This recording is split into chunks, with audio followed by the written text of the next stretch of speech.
Good morning. Thanks for getting up with us as you start your Sunday. Right now, 6 a.m., top of the hour, top of the morning. I'm Devin Haskins alongside Daisy Caballero.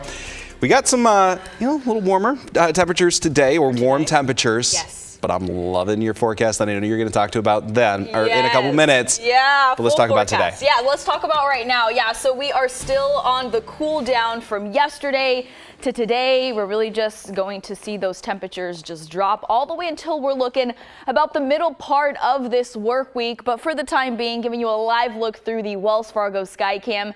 Yes, still dealing with some fog and some high clouds off into the distance here. The sun is, of course, getting closer and closer to officially rising this morning. It's currently 63 degrees. As you remember, yesterday we were in the low 70s. So let's check the rest of our current temperatures. 59 degrees in Hillsborough, 62. Good morning for folks over in West Lynn, 61 for Happy Valley, for Oregon City, for Tigard. Looking down south just a bit more, 59 degrees for Kaiser and 60 degrees for Salem. Now go ahead and check this out. Temperature change compared to 24 hours ago.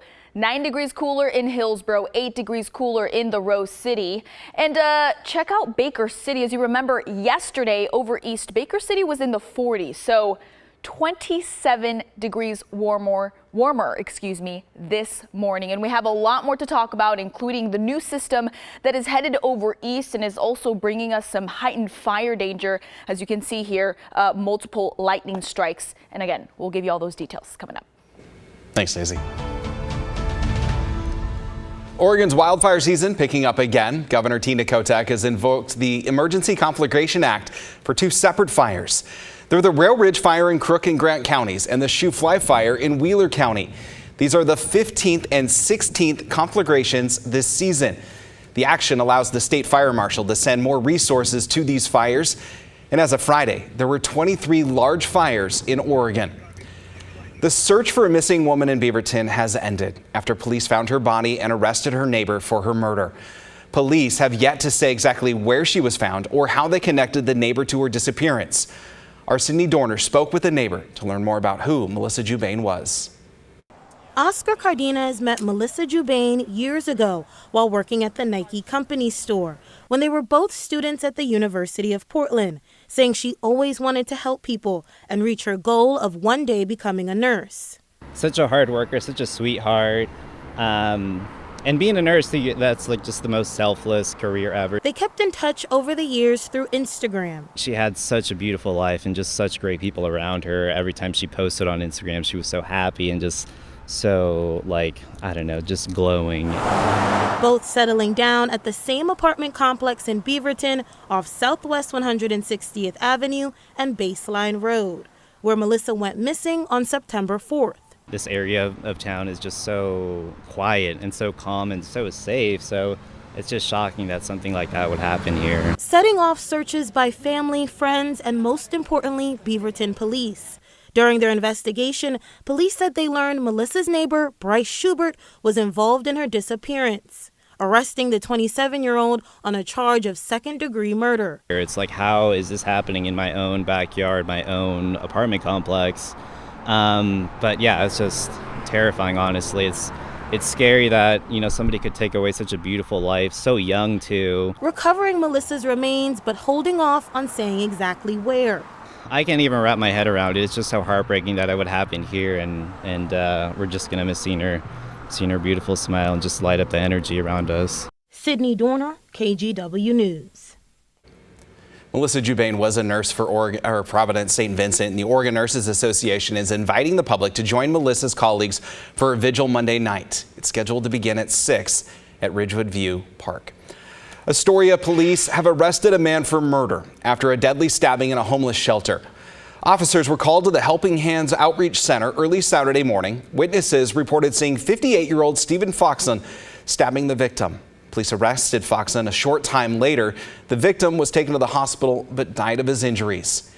And along the Willamette River, Clackamas County deputies say they've recovered the body of a Beaverton woman who went missing last weekend. The sheriff's office identified her as 34-year-old Cortland Fricker.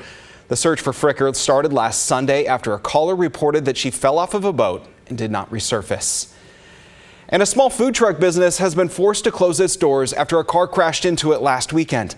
Our Celine Stevens spoke with the food truck owner, who says he's only been open for business for 3 months.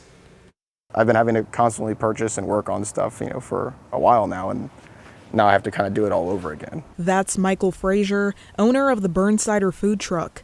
Tuesday, just before midnight, a driver, later identified as 49-year-old Linda Gibson, hit the back of the food truck, causing what an officer described as massive rear-end impact. They crashed into this, which luckily it's empty, but a lot of my grill legs are bent on the inside. Gibson then took off.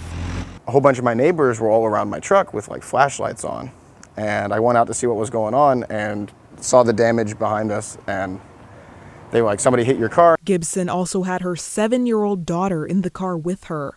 A witness was able to tell police where she went, leading to her arrest. Frazier and his partner were fortunately not in the truck when it was hit. Knocked this thing 5 feet off, up the curb and almost onto the sidewalk. Now, with the truck not being usable any longer,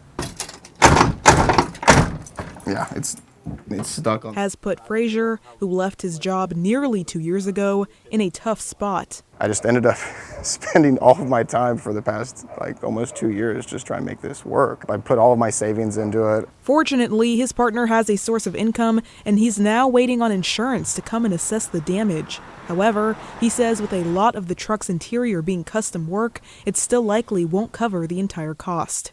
Now, he hopes people will donate to his GoFundMe. The community's really shown up for my business the past 48 hours. They've really been, helping me plug away at stuff. So we've raised, a good amount of money so far, but it's going to be a long process. Gibson, the driver in the crash, and her daughter were not hurt. Gibson, though, is facing several charges. One of Portland's largest urban renewal projects is a step closer to reality. This week, the Portland City Council approved nearly $17 million in funding to go toward developing the area around OMSI and Southeast Water Avenue. The plans include space for new shops, restaurants, and offices, as well as affordable housing and a waterfront education park. The overall project expected to cost $90 million and rely on both public and private funding to help make it happen.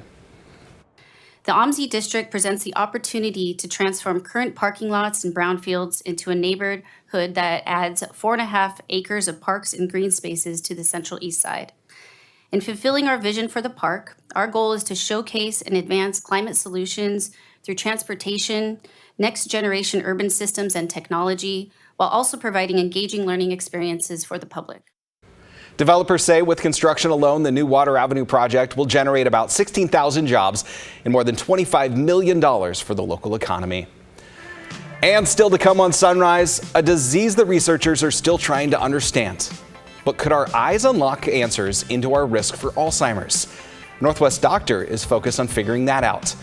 And did you know you can watch Sunrise anytime you want on KGW+? All of our news is on Roku and Amazon Fire. Just look for KGW and add us to your home screen. That way you can stream Sunrise on your schedule.